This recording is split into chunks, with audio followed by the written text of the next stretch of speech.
Hi, everyone. It's Greg, and here are some podcasts to check out during this season of Lent in March 2021. It's been a year since the COVID pandemic shut down church life as we knew it, and we're taking this opportunity to talk about virus pop culture on this month's Popping Collars. Special guest Shayna Watson comes on our new Popping Collars game show, The Canon, as we all attempt to draft the ultimate collection of Kevin Costner films. Our journey through the movies of 1990 takes a strange detour on Going on 30 as Betsy and I discuss Tim Burton's Edward Scissorhands. On the Sacred Six, we've arrived at Season 3 of The Wire. Listen to special guest Eric Metoyer break down the pros and cons of the Hamsterdam experience as we discuss the episode Back Burners. Finally, it's time for another PC book club, but with a twist. Enjoy the early April Fool's shenanigans. Thanks for listening, and keep those collars popped.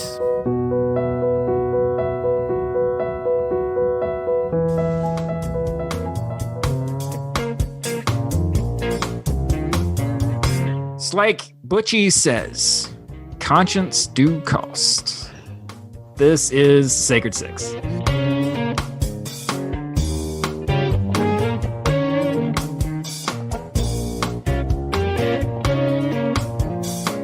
Welcome to the Sacred Six. Sometimes an item in pop culture is just too big for one podcast episode, and that's where this show steps in. I'm your host, Greg Knight, and with me are my special guests, Betsy Carmody. How are you, Betsy? I'm doing all right here in beautiful Northern Virginia. Oh, it sounds lovely. It is. Already. And Eric Metoyer. What's up, Eric? Life is good in the city by the bay. We continue to re-up on episodes of The Wire, and this month we find ourselves at Season 3, Episode 7, Back Burners. So Season 3 is dense. We've talked about this as a group.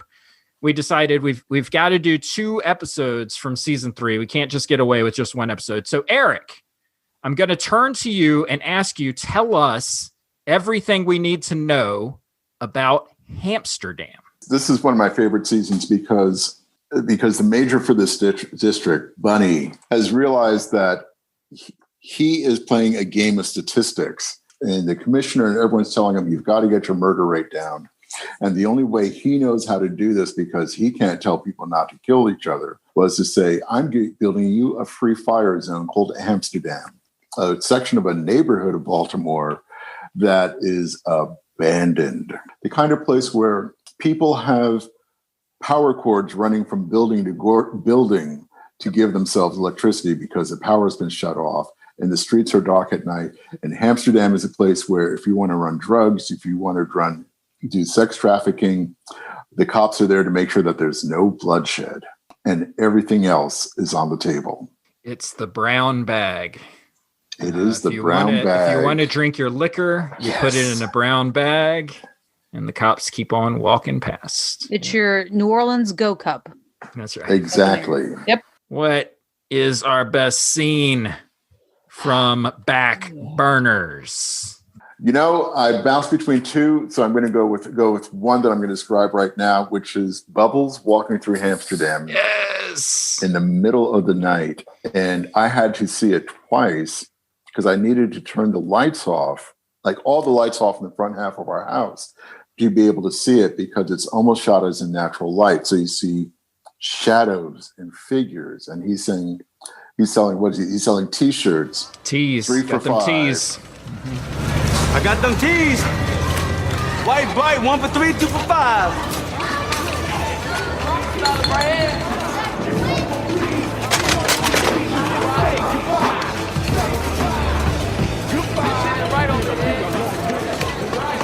I got this, man.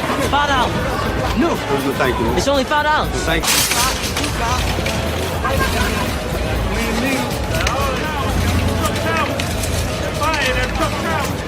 I got them. I got them tees.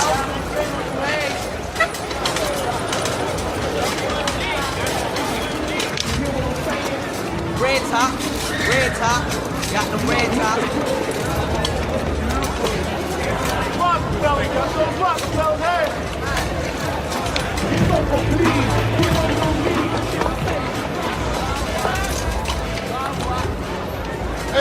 Dollar man, what you got? Got the long white tees for the young ones? You ain't got no candles? I'm looking to buy candles and toilet paper. You back in tomorrow? I can't leave. I leave, somebody grab my steak. I'll be back tomorrow.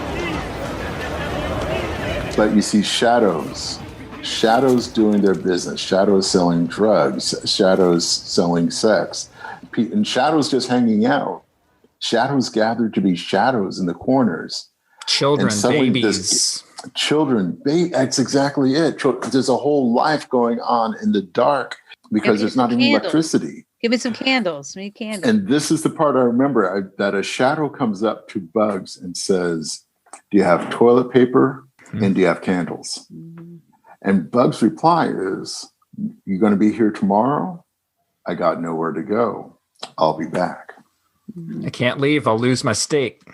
Exactly. So this is what Amsterdam really means. Yeah. It's not the daylight. It's what happens at night because it doesn't stop all night.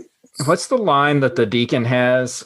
He tells Bunny, like, you've created hell or something like that. Yes. And that's the scene where it comes like in your face when you see it, not from the cop's perspective, but from Bubbles' perspective in the middle of it. Yeah.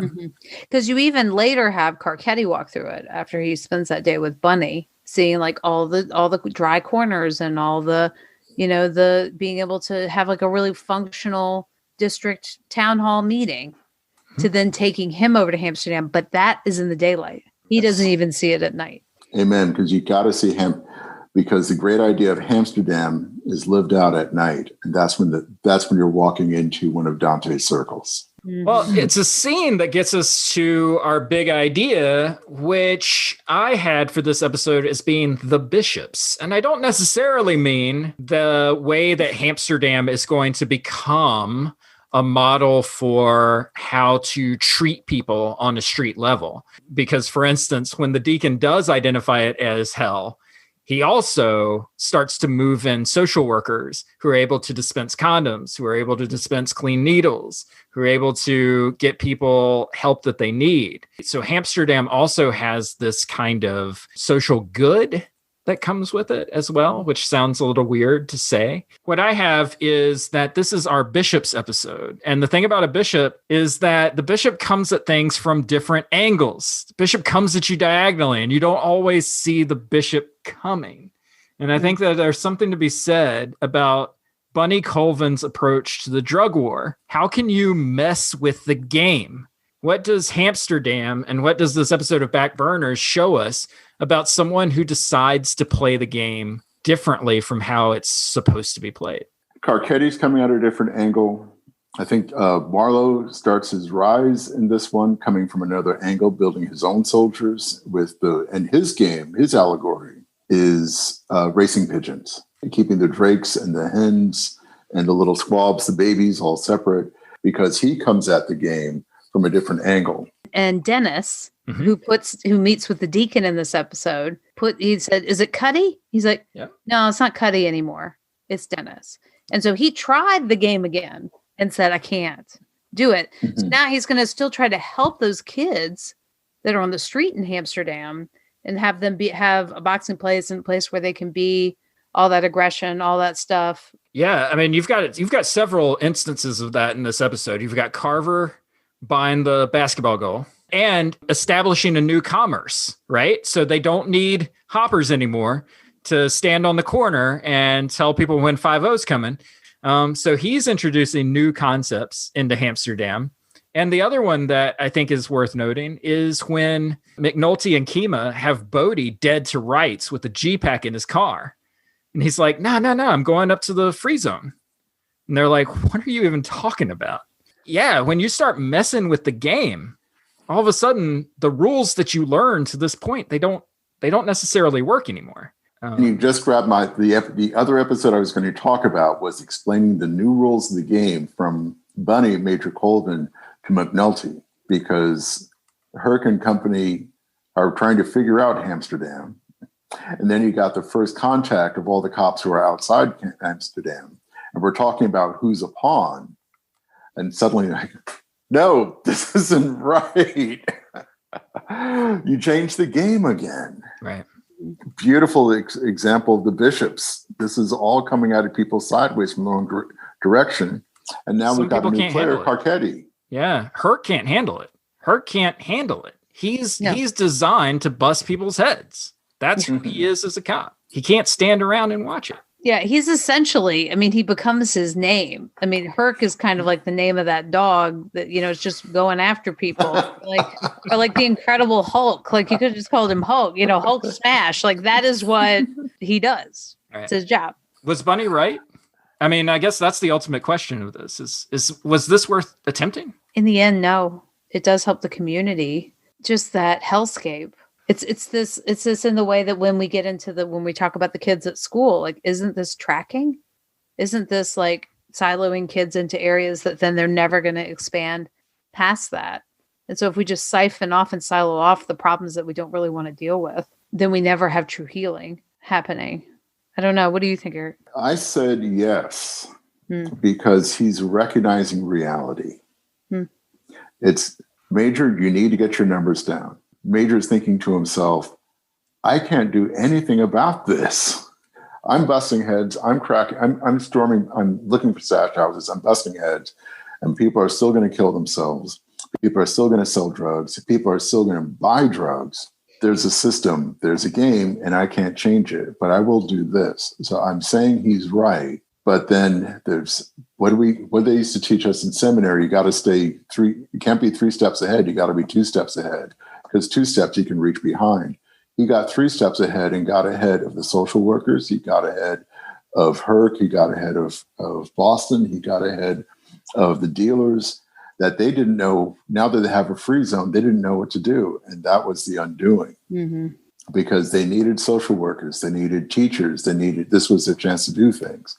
But at the end of the day, 5 turns into 6, 6 turns into 7, the lights go out, the candles come, the sunlight goes down, the candle light comes up, and everyone becomes shadows in the night doing whatever they did before, where you can't see them. And that part wasn't going to change. So he was on the right path. But he stayed too many steps ahead of where the game was going to take him. MVP of the episode, Eric. Okay, MVP of the episode. I am going with Major Colvin, Bunny, for name alone. Yeah. But I'm also going with him because he's a man who decided to change to be the bishop and come in sideways at the game and the problem. I like it. That's the MVP. Cost. I really enjoy some of the local actors that are on this show that just feel so Baltimore to me. So I'm thinking about like Butchie. Yeah. As a character, the way he speaks truth, the way he is this, blindness is always an aspect in the writing. It's always more revealing. They know more, they see more, and that he has him as this counsel for Omar throughout the series, that element of his bar and him being a touchstone for characters. And it's also us watching a generation of the game slowly passing away. Yep. And that we have to kind of deal with that over the course of this season and into the rest of the series. Yep. So new players are coming. That's right. All right. That is it. Another episode in the books. Boom. Loving it. Yeah. Next up will be season 3, episode 11, Middle Ground. We're headed to maybe the best episode of the show next time, you guys. Good. You guys up for that? Yep. Bring it on. Fill it down. We will see you then. Bye. Excellent.